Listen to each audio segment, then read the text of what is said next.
Hi, I'm Adam Summer. You're listening to the Yerushalmi Talk podcast with the support of the Yeshivat Devar Yerushalayim in Har Nof, Jerusalem. This is Demai chapter 5, Halacha 8. It's going to be a multi-part shiur. This is part 1 of the shiur, and the art scroll we're on 48a2. The Mishnah says, one may take tithes from the produce of a Jew for the produce of a non-Jew, and the produce of a non-Jew for the produce of a Jew.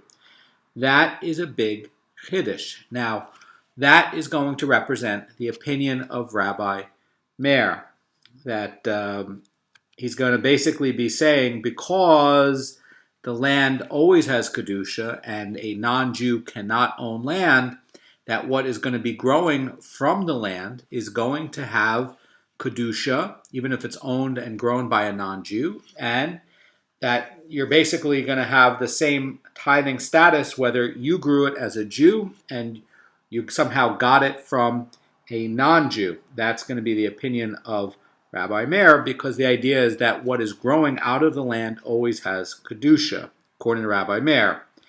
That is going to be a dissent. Now, why is this put in here like this by Rabbi? Rabbi is the redactor of the Mishnah, and we covered this earlier, actually in Chapter 3, Halacha 5, we had a surprising thing over there that Rabbi Yochanan is basically saying that the minority opinion is represented as the Tanna Kama opinion. Why?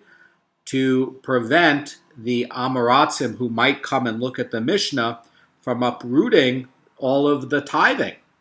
And over here, you can see a similar thing going on over here, because this looks like it's the Tanna Kama opinion. This looks like this is the way it should be. And if Amma Aretz looks at this, it's going to look like he has to do tithing.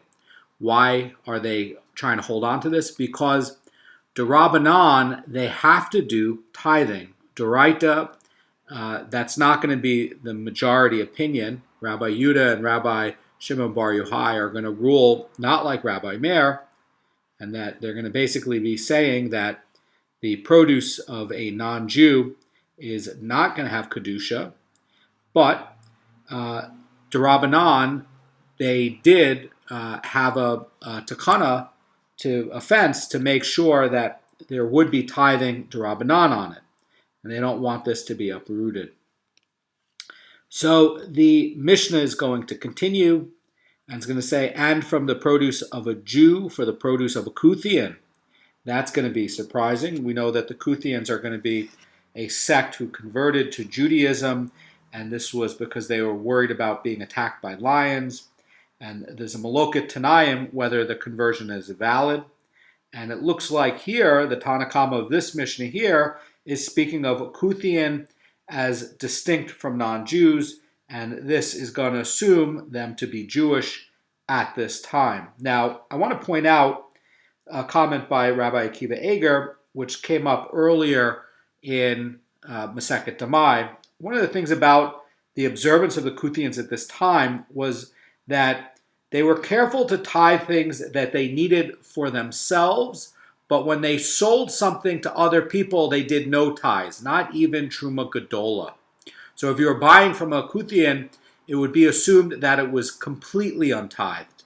That is going to be part of the chiddush here, is that the Kuthians are assumed to never be tithing when they're distributing food to others, but for themselves they will tithe. Now, it says in the Mishnah, and from the produce of a Kuthian for the produce of a Kuthian. And basically what this is saying is, since the produce that got acquired from a Kuthian is assumed to be definite tevel without any tithes, if you purchased basically what this Mishnah is saying, produce from two different Kuthians, you can tithe two of them together. You can tithe all the produce together because it's assumed to be the same status. Again, we have been covering in Chapter 5 everything about the same status for a source.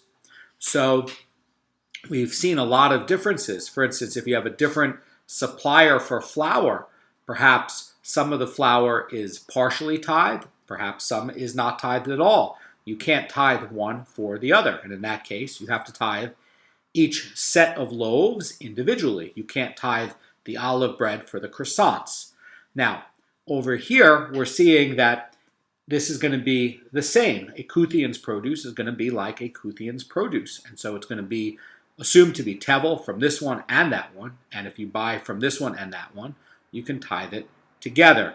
Now, Rabbi Lazar is going to forbid taking tithes, says this Mishnah, from the produce of a Kuthian for the produce of a Kuthian. We're going to get into why that is in part 2 of this shiur. And the Gemara is going to discuss another situation where two types of produce can be tithed as one. The Mishnah says produce grown in a perforated pot is like produce grown in the ground, and as such, it is going to be subject to tithing even under biblical law. Why? Because there's a hole in the pot and the roots can get nutrition from the ground. And if you're getting nutrition in the ground, that's going to be the indicator about whether it's going to be getting kedusha and shvius sanctity in the case of a 7-year cycle, and also whether it's going to be subject to the laws of Beurim or not. And basically, the perforated pot is going to have roots that can get nutrition from the land. That is going to be what's important here. And the non-perforated pot can't get nutrition from the ground unless it's in a clay pot touching the ground. And then it's assumed that eventually the roots are going to break through the bottom of it and get nutrition from the ground. But if you had a plastic pot, you would not be able to have the roots get nutrition from the ground. So it would have a set of tithing, but that would be d'Rabbanan. Over here, this is going to be d'Oraita because it's still like it's touching the ground, even though it's in a perforated pot. So you're going to be able to tithe two things that are alike. You're going to have the produce from a perforated pot for produce that is touching the ground. They are going to be alike.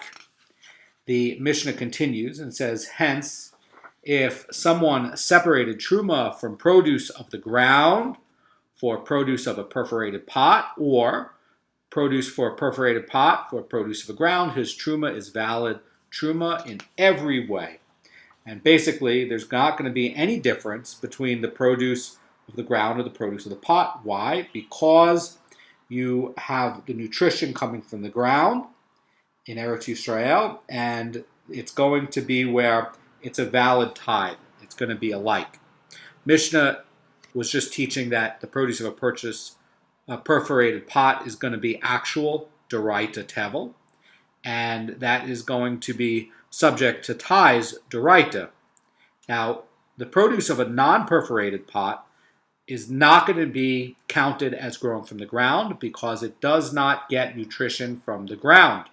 And that is going to be required with tithes d'Rabbanan. That, by the way, is mentioned in Yerushalmi Daf 7:6. Now, the Mishnah is going to continue. It's going to say, however, if someone separated truma from the produce of a non-perforated pot for the produce of a perforated pot, it is treated as truma. But he must separate truma again for the produce of the perforated pot. And if one separated truma for the produce of a perforated pot for the produce of a non-perforated pot, it is treated as truma, but this truma may not be eaten until its truma and other tithes are separated for it. Let's explain it with the commentary of the Pnei Moshe. So the truma separated for the produce of a non-perforated pot, that's one without a hole, for the produce of a pot that has a hole in it is invalid. Why? Because in this case, you're tithing something that's going to be d'Oraita, which is something that's going to be obligated d'Oraita, for something that's going to be biblically exempt, but d'Rabbanan. And again, that's going to be where it has two different statuses. You can't tithe something that has a different status for something that has a different status. It doesn't work. So the produce of the perforated pot is going to have the status as biblical tevel. And the Mishnah is ruling that you have to separate truma for it again, this time from the produce that's subject to the biblical obligation. Now, the Mishnah is going to call the separated portion, quote-unquote, truma, even though it did not satisfy the tithing obligation of the produce for which it was separated.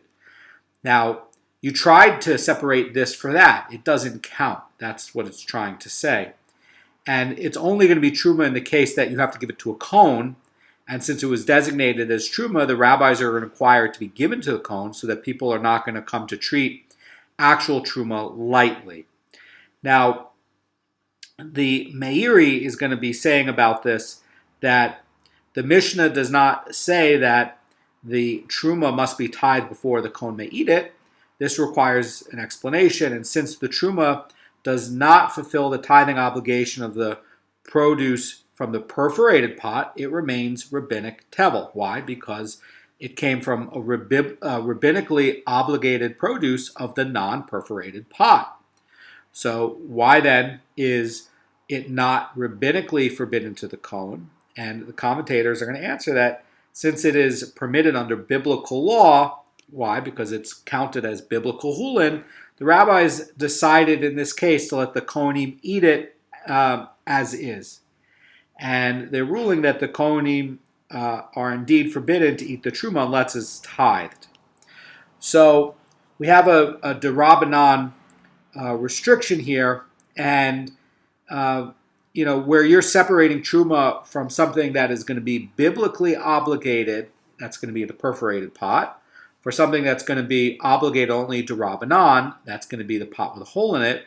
So according to biblical law, the separation has no validity. Why? Because under biblical law, you're taking something that does not become truma. It remains tevel. And the kohanim is therefore going to be biblically prohibited to eat it before it's been tithed. So in this case, the Mishnah is saying that the separated portion is truma. And since the owner designated as truma, the rabbis decreed that it has to be given to a kohen. But the kohen may not eat it as it is. So this quote-unquote rabbinic truma is going to suffice to fill the rabbinic tithing obligation of the produce in the non-perforated pot. Consequently, the Mishnah does not say here, as it did in the earlier case, that the produce for which the truma was separated has to be retithed. Now, the Mishnah is going to continue with another type of produce that has a rabbinic tithing obligation. That is going to be Demai. Demai has a rabbinic tithing obligation. That's the point of it. So the Mishnah says if one separated truma from Demai, and you got that from the Amma Aretz, for Demai obtained from another Amma Aretz, in other words, somebody had two quantities of Demai, each from a different Amma Aretz, and he's going to basically be setting aside the required truma from one quantity of Demai on behalf of the other.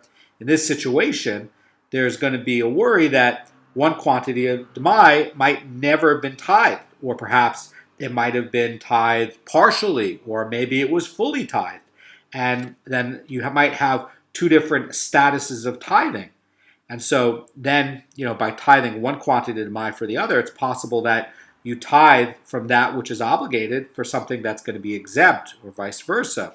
That's going to be very problematic. So if one separated truma from Demai that came from one Amma Aretz for Demai obtained from another Amma Aretz, or from Demai for definite tevel, it is treated as truma. Why? The Yoredeya is saying in 331.85, since it's possible that both quantities are equally subject to tithing, the portion set aside as truma must be treated as truma out of doubt. In other words, this is going to be suffix truma. But he must separate truma again for the produce he wants to rectify. That's going to how the Mishnah is going to tie that up. And so in the Mishnah's first case, you have Demai from two different Amoratzim. Perhaps one of the Amoratzim tithed it correctly, and it's actually going to be actual Hulin, and the other one didn't do it at all, and then it's going to be Tevel. And the Rambam in the commentary in the Mishnah is going to say that one who separates Truma from one batch of produce for the other might be taking tithes from that which is exempt. And then the Mishnah's second case is basically going to be similar, and since the Demai could be Hulin, this too might constitute taking tithes from something that's exempt. And in both of the Mishnah's cases, then, the Truma could be invalid. And accordingly, says the Rambam, the view in the view of the possibility that the produce he wants to rectify could be tevel, truma has to be separated from it again. And then the Mishnah is going to finish up and it's going to say, if one separated truma from definite tevel of demai, it is treated as truma. But this truma may not be eaten until its truma and other ties are separated for it. So according to biblical law, says the Pnei Moshe, all demai is hulin, because most amoratzim are going to tithe the produce. And therefore the truma was separated from biblical tevel for biblical hulin. And in that case, it remains a biblical tevel. And the Kohen is forbidden to eat it until it gets tithed. The Gemara is going to identify the Tana of this Mishnah, who's ruling that the produce of the non-Jew can be tithed together with the produce of the Jew. And, of course, it's going to be Rabbi Meir's opinion. Our Mishnah follows the view of Rabbi Meir. Says this Gemara, and the Rabbi Meir says, a non-Jew does not have ownership of land in Eretz Yisrael to release it from the requirement of tithing. This comes up in many places in Masechet Zerayim, and the rulings of this Mishnah are going to be concerned that the produce of a non-Jew is going to be explicitly attributed to Rabbi Meir, and that's basically going to be saying that, if land in Eretz Yisrael is owned by a non-Jew, according to Rabbi Meir, produce that grows under his ownership is going to be subject to biblical tithing obligations. And therefore, a Jew who's going to acquire this produce is still biblically required to tithe it. Why?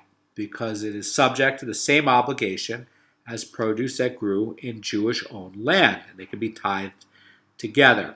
So basically, this is going to be the minority opinion. The dissenting opinion goes like this. Rabbi Yehuda and Rabbi Shimon say a non-Jew does not have ownership of land in Eretz Yisrael to release it from the requirement of tithing. A non-Jew does have ownership of land in Eretz Yisrael to release it from the requirement of tithing. So basically, over here in the Hilchos Truma 110, Rabbi Shimon and Rabbi Yehuda are holding that a non-Jew is going to enjoy full ownership of land that he acquires in Eretz Yisrael, and the produce that grows under his ownership is also going to be exempt from the tithing obligation. This, by the way, is going to be biblical law. Rabbinically, though, they're going to agree that this produce still has to be tithed. Now, this dispute might be irrelevant to a non-Jew himself because he's not commanded to separate tithes, but this is going to apply to a Jew who acquires produce that grew in a non-Jew's field. So if the non-Jew's ownership exempts the land from tithes, then the Jew is not obligated to tithe the produce except d'Rabbanan. So it should be noted that the Bavli has a different understanding of this dispute. According to Yerushalmi, the question is whether a non-Jew can have full ownership of the land in Eretz Yisrael. And in the Bavli, a non-Jew has full ownership of the land. The question is going to be whether it's going to have sanctity. That's going to be the issue over there. So slight differences. The Gemara is going to present a scriptural source for Rabbi Meir's view. Rabbi Imi says in the name of Rabbi Shimon ben Lakish, Rabbi Meir's reason is the following, which refers to Canaanite slaves. This is how he's deriving. It says, you shall bequeath them to your children after you do inherit as a holding. This is in Vayikra 25:46. And the Gemara says this verse is comparing a holding like real property to Canaanite slaves. And this is basically saying, says this Gemara, just as a case of a Canaanite slave, you can acquire them from a non-Jew, but non-Jews cannot acquire them from you. So to a holding like real property, you can acquire from them, but they cannot acquire it from you. In other words, what this is saying is, although a non-Jew can acquire a Jew as a slave, he does not own the very body of the Jew, but only the rights of the Jew's labor. And the point of this explanation is, just as a non-Jew cannot acquire a Jew's body as a slave, only the labor, so too he cannot acquire land in Eretz Yisrael, but only the rights to the produce. And I just want to explain this a little bit with the help of the Rosh Cirilio. Somebody is allowed to acquire a Canaanite slave from a non-Jew, and the acquisition does have a permanency to it. And for the Canaanite slave, that can remain one's property even through the Yovel. But the Jew has to be set free. So in this fact, in the plain meaning of the verse, you shall bequeath them to your children, this is coming to have an analogy drawn by this Gemara between slaves and real property. And that's what's coming to teach that a non-Jew cannot acquire land in Eretz Yisrael, as according to Rabbi Meir. Meir's view, Rabbi Lazar, the son of Rabbi Yossi, says before Rabbi Yassa, and this verse supports the view of Rabbi Meir, where it says in this quote from Vayikra 25:23, it says, "And the land shall not be sold." And that's going to be litz mises, because the land is mine. And the word litz mises means permanently. And this verse is basically teaching that you can't sell the land permanently, and basically that a permanent sale is invalid. Why? This is Hashem's land, and therefore land cannot be sold to a non-Jew, because in that case he would own it permanently. And this verse is basically commanding that any land sold in Eretz Yisrael has to be returned to the original owner, being a Jew, at Yovel. And Rabbi Meir is basically going to be understanding this verse, says the Mara Fulda, that the permanent sale of land in Eretz Yisrael is invalid. And it's for this reason that the sale of land to a non-Jew cannot be valid. Because if it were, the non-Jew to whom laws of Yovel are inapplicable would enjoy permanent ownership of that land. Rabbi Yassa is going to reject that proof. And in the Gemara, he says to Rabbi Lazar, son of Rabbi Yosef, the entire thrust of that verse calls out as a support for Rabbi Shimon, who holds that a non-Jew can acquire land in Eretz Yisrael. And the verse states that the land shall not be sold. That's going to say litz mises. That's going to mean permanently, which implies that it is that if it is sold, the sale would be permanent. And this verse is basically coming to mean, says Pnei Moshe, that one is forbidden to sell land to a non-Jew, because if a sale were to take place, the non-Jew would own it permanently. And there we can see, according to Rabbi Shimon, that a non-Jew can indeed own land in Eretz Yisrael. Rabbi Kanievsky says about this like this. He says, by forbidding the sale of land in Eretz Yisrael, the verse implies that the sale to a non-Jew is valid. Otherwise, the Torah would have no need to warn against it. And the Torah would not forbid an act that is ineffective. And since the sale, according to Rabbi Kanievsky, is valid even after, with respect to the land itself, the produce growing on the non-Jew's land would be exempt from tithing. There are other authorities who are going to discuss whether the prohibition is going to include selling land to a Jew on the condition that the sale is permanent. That would be a case about what would happen with the Yovel year, but you can find that out in the Rambam in Hilchos Shmita 11.1 if you want to learn more about that. Now, the Gemara is going to give a halachic ruling on the disputed law of this Mishnah. It's going to say, Rabbi Huna the Great of Tziporin says, Rabbi Hanina acted in Tziporin in accordance with Rabbi Shimon. And this is two different people, Rabbi Huna and Rabbi Hanina. So basically saying that he acted with Rabbi Shimon's view that a non-Jew's ownership of land in Eretz Yisrael releases it from the tithing obligation. Again, this is going to be Doraita release. If you're purchasing it from the non-Jew, you are still tithing it rabbinically. There's still a fence there rabbinically. We're trying to figure out if it's going to be Doraita or not. So everybody agrees that there's still going to be tithing, but it's going to be rabbinic. So Rambam's ruling that in his commentary that produce of the land owned by a non-Jew is not subject to the laws of tithing. And you can find out more about that in his Hilchos Trumos 110. and but he later, by the way, changes his opinion in that decision, and he actually adopts Rabbi Meir's view that this produce does actually indeed have to be tithed. So that's kind of interesting that the Rambam actually changed his opinion on that. So that's why you can see a later adoption in his writings there. So the Gemara is going to give another report of this halachic ruling. Rabbi Zera says that Rabbi Hanina acted in support and in accordance with Rabbi Shimon's view, and this is going to be the view that non-Jews having ownership of the land in Eretz Yisrael is going to release it from the tithing obligation.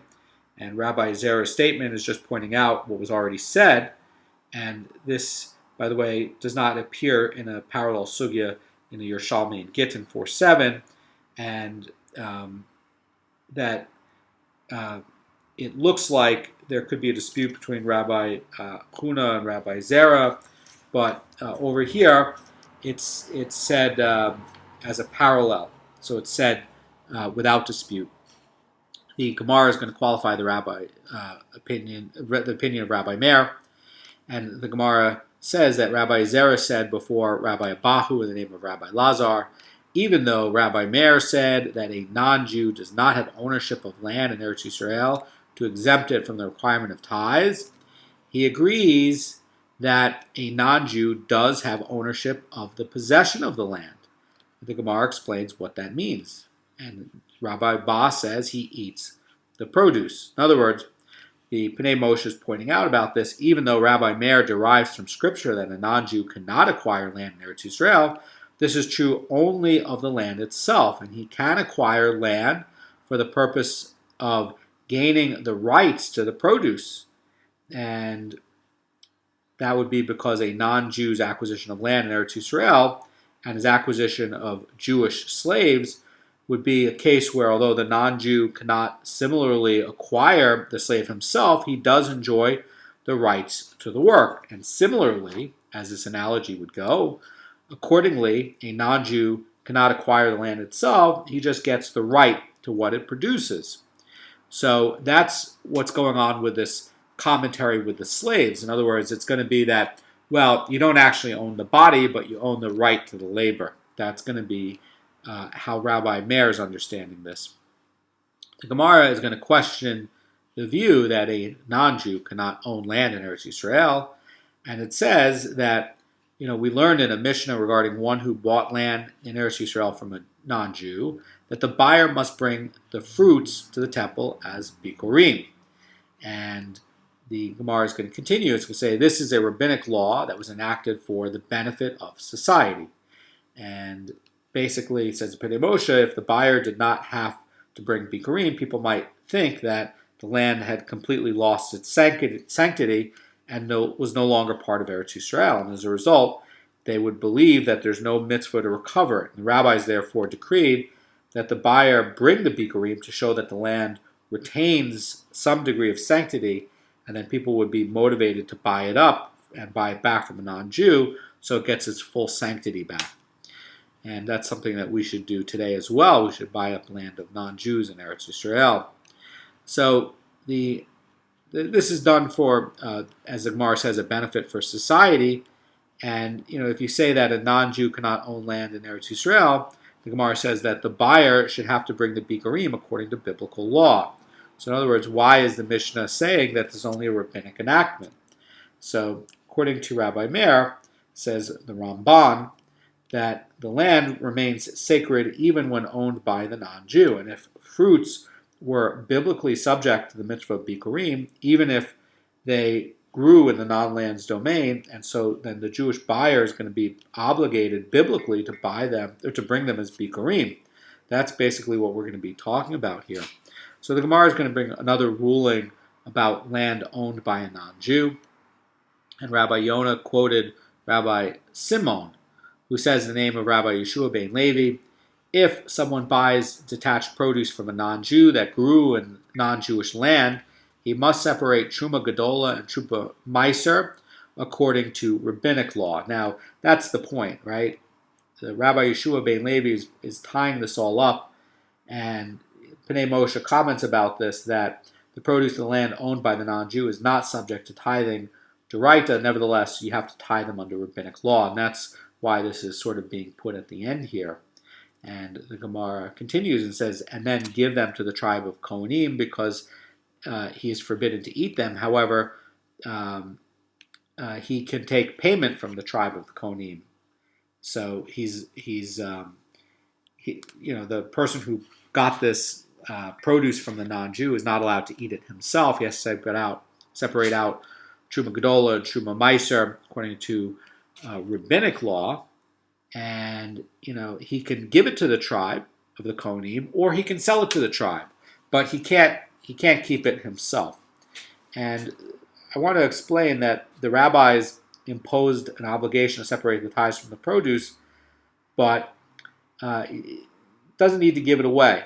And in effect, the owner can own the tithes he designates, and he can relinquish the Truma Gedola and Truma Meiser because he may not eat these portions. And since he owns them and he does not need to give them away, he's going to be entitled to sell them.